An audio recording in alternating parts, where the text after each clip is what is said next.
एक बार की बात है कि यशोदा मैया प्रभु श्री कृष्ण के उलाहनों से तंग आ गईं और डंडा लेकर श्री कृष्ण की ओर भागने लगी।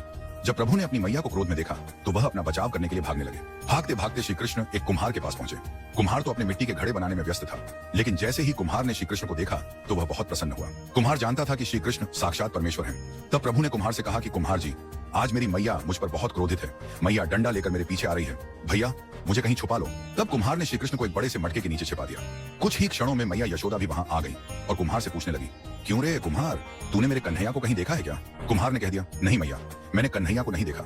श्री कृष्ण ये सब बातें बड़े से घड़े के नीचे छुपकर सुन रहे थे। मैया तो वहां से चली गई। अब प्रभु श्री कृष्ण कुम्हार से कहते हैं, कुम्हार जी, यदि मैया चली गई हो तो मुझे इस घड़े से बाहर निकालो। कुम्हार बोला, ऐसे नहीं प्रभु जी, पहले मुझे 84 लाख योनियों के बंधन से मुक्त करने का वचन दो। भगवान मुस्कुराए और कहा, ठीक है, मैं तुम्हें 84 लाख योनियों से मुक्त करने का वचन देता हूँ। अब तो मुझे बाहर निकाल दो। कुम्हार कहने लगा, मुझे अकेले नहीं प्रभु जी, मेरे परिवार के सभी लोगों को भी 84 लाख योनियों के बंधन से मुक्त करने का वचन दोगे तो मैं आपको इस घड़े से बाहर निकालूंगा। प्रभु जी कहते हैं, चलो ठीक है, उनको भी 84 लाख योनियों के बंधन से मुक्त होने का मैं वचन देता हूँ। अब तो मुझे घड़े से बाहर निकाल दो। अब कुम्हार कहता है, बस प्रभु जी, एक विनती और है, उसे भी पूरा करने का वचन दे दो तो मैं आपको घड़े से बाहर निकाल दूंगा। भगवान बोले, वो भी बता दो, क्या कहना चाहते हो? कुम्हार कहने लगा, प्रभु जी, जिस घड़े के नीचे आप छुपे हो उसकी मिट्टी मेरे बैलों के ऊपर लाद के लाई गई है। मेरे इन बैलों को भी 84 लाख योनियों के बंधन से मुक्त करने का वचन दो। भगवान ने कुम्हार के प्रेम पर प्रसन्न होकर उन बैलों को भी 84 के बंधन से मुक्त होने का वचन दिया। प्रभु बोले, अब तो तुम्हारी सब इच्छा पूरी हो गई, अब तो मुझे घड़े से बाहर निकाल दो।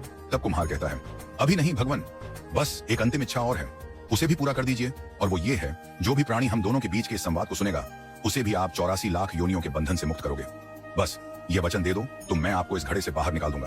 कुम्हार की प्रेम भरी बातों को सुनकर प्रभु श्री कृष्ण बहुत खुश हुए और कुम्हार की इस इच्छा को भी पूरा करने का वचन दिया। फिर कुम्हार ने बाल श्री कृष्ण को घड़े से बाहर निकाल दिया, उनके चरणों में साष्टांग प्रणाम किया, प्रभु जी के चरण धोए और चरणामृत पिया और प्रभु जी के गले लगकर इतना रोए कि प्रभु में ही विलीन हो गए। जरा सोच करके देखिए, जो बाल श्री कृष्ण 7 कोस लंबे गोवर्धन पर्वत को अपनी अंगुली पर उठा सकते हैं, तो क्या वो एक घड़ा नहीं उठा सकते थे?